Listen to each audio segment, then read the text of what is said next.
દર્શક મિત્રો, આપ જોઈ રહ્યા છો ગુજરાતની એક એવી ચેનલ કે જે તમારા શહેરના પળે પળના સમાચારો તમારા સુધી પહોંચાડે છે. સ્વાગત છે આપનું A1 અભિક્રાઇમ ન્યૂઝમાં. હું છું એન્કર અર્પિતા પટેલ.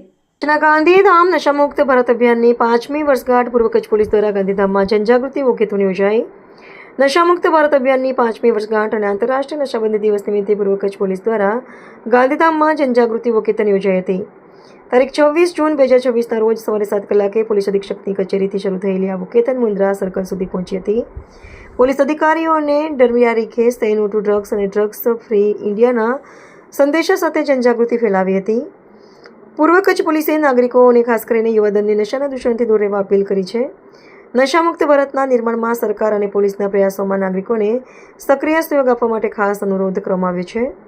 અભિયાનથી શહેરમાં નશા વિરોધી વાતાવરણનું નિર્માણ થયું હતું. રિપોર્ટર ભરત ઠાકોર, કચ્છ.